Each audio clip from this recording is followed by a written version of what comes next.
Hello my crafty friends and welcome back to another art journal video. Today I'm going to continue working on my 6x6 journal and following the same style that I shared in the previous 3 videos, I will be creating a new page using my secret diary collection. Well, I have used 3 different ones for this little journal and I do need to make one with my own collection that I designed.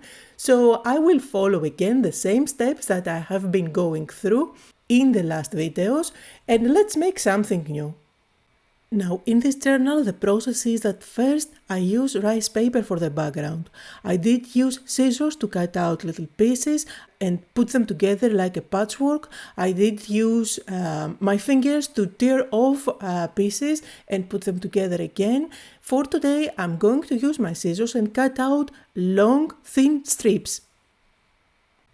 So again, as I mentioned, I will be using the same techniques but switch them up a little bit just to show you different ways that you can be creative. So here I'm going to stick down everything. For sticking down my rice paper, I like to use rice paper glue. I get a lot of questions about this one. This is a glue that I absolutely love because it is very easy to apply with a brush, as you can see. It is quite liquid and I didn't dip my brush into water at all. I use it as a sealer as well on top of it, and the fun part is that it doesn't smell and it dries completely matte. You cannot see anything.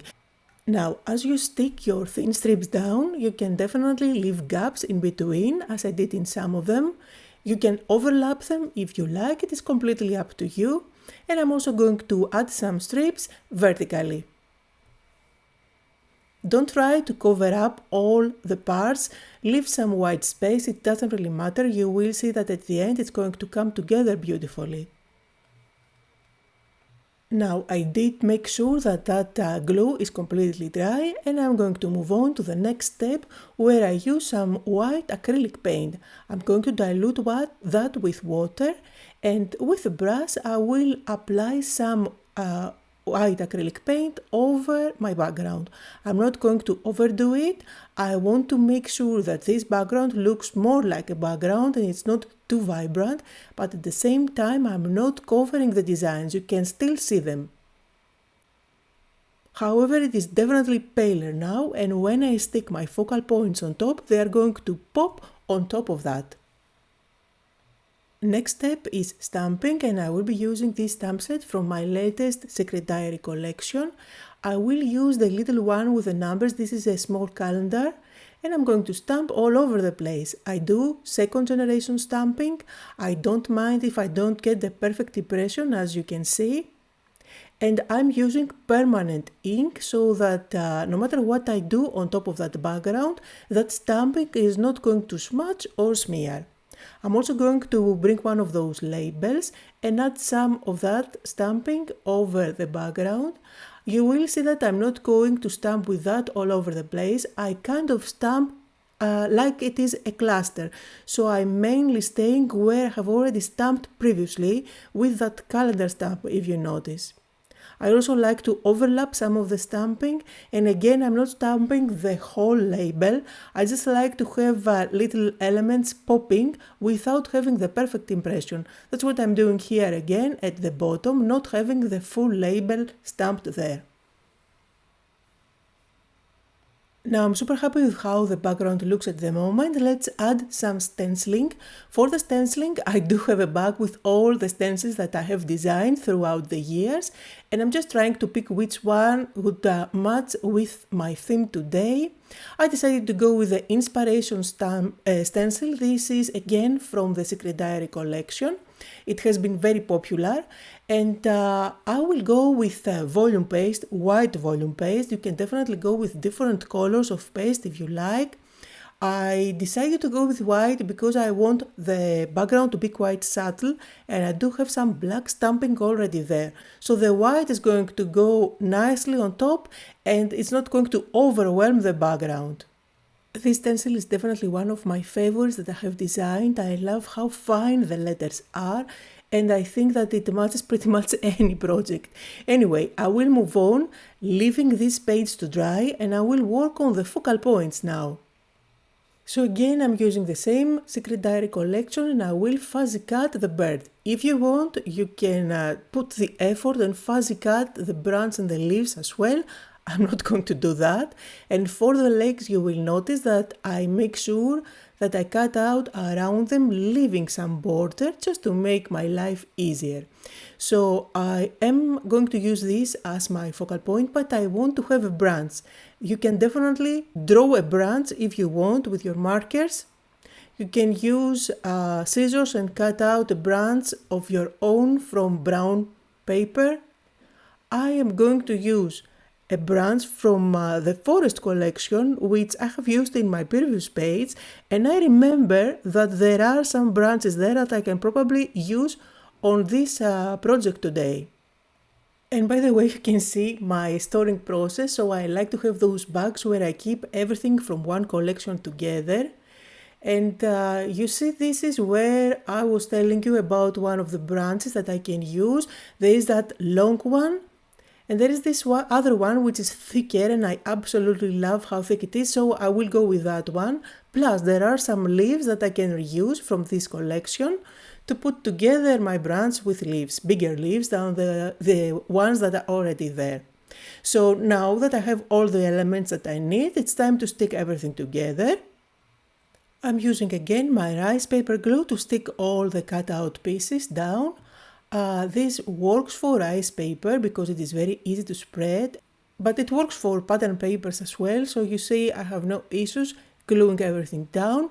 And again, I'm using the glue to seal on top everything. This is going to give me a surface which is non-porous, which is important for my shading and highlighting technique later on.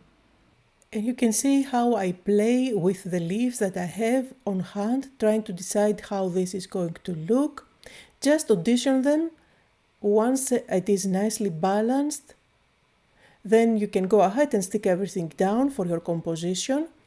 Now, notice at this stage that everything looks very pale. Once you stick them down, they kind of disappear into the background. So that's where my shading comes with the big brush markers that I use. The markers that I like to use are the Pitt markers, P-I-T-T. You will find them linked down below. They are quite expensive, but you can use a marker for years and years, since I use them for this technique, which requires only just a little bit of the marker to be used for every project. Now notice that the marker isn't spreading too well. This happens because my page is very hot. Just before doing this step, I did use my heat gun to make sure that the glue is dry, and just because the page is so hot, the marker dries almost instantly and I cannot make sure that it smudges nicely. Anyway, as it dries, you will find that it becomes easier more and more. Now, I always like to pick a slightly darker and maybe brighter marker than what I'm trying to shade underneath. I touch the tip of the brush just a little bit on one side and blend it out. I work in small areas every time so that I can smudge the ink easily, otherwise it's going to dry on me, and when this marker dries, it becomes permanent. I gradually go to a darker marker, so you see here I'm using a darker green, and I'm adding my shading where I feel like there might be a shadow, making sure that I leave some areas without touching them at all, and these are going to become my highlights. Now I'm moving on to an even darker green, but I will add just a touch from this one without overwhelming the leaves. And you can see how the leaves suddenly pop into my page. And of course I need to do the same technique for the branch as well as for the bird, so that everything will come together somehow. Now I will show you my fingers, they are dirty. These are my brushes for this technique, so once you switch to a new marker, make sure that you clean up your fingers. Just some water will do, and I can move on with a different color of marker. Now moving on to the branch, and for that I'm using Indian red color. I want to make it pop even more, and you can see how it tints actually the design underneath without covering up the details because it is transparent. Keep in mind that you can build up the color, so if you let that layer dry, you can go ahead with the same marker and make the areas even darker. Now I'll switch to an even darker brown, and I'm just adding some shading. This time I'm using the fine tip of the marker. Since I do have that tip, I can actually use it. And then let's switch into the bird and do a little bit of blue for the wings and the tail, a touch of yellow for the actual bird, as well as a touch of orange. And let me zoom in for you, so maybe you can see better exactly what I'm doing. Now for the orange areas, I'm using the fine tip of the marker, since I don't want to overwhelm that area with orange. If you don't like getting your fingers dirty with color, then this is definitely not a technique for you. I absolutely love it. I think that dirty fingers with paint are happy fingers. So anyway, I'm moving on to the next step, and here I'm using a fine black marker to add some outlining. I always like my outlining here and there. I'm not trying to draw the perfect line all over the cutout pieces. I try to keep everything quite sketchy to match the look of the organic look of the whole page. And I cannot repeat myself enough when it comes to keep every medium on your page dry before you move on to the next step. Having the glue completely dry or the paints, the previous paints completely dry, will save the tip of a marker.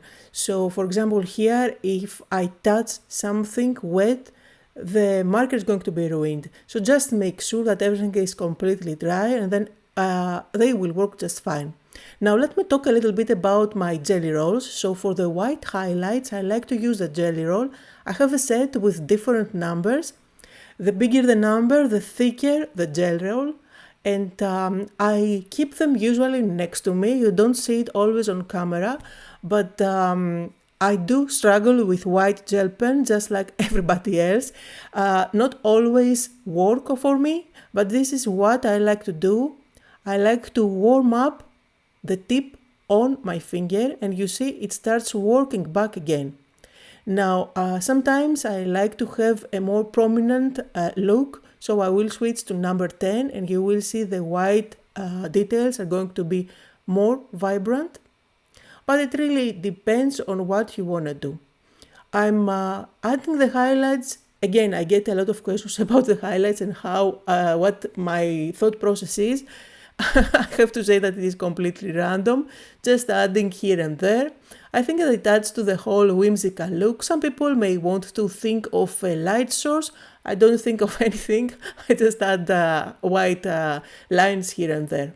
Again, making sure that I don't highlight all the areas all around. Just some touches here and there. Now, a step that I usually omit is to stamp a little bit on top of those die cuts, again using the same stamp that I used for the background, and don't overwhelm it, just here and there, a few touches are enough.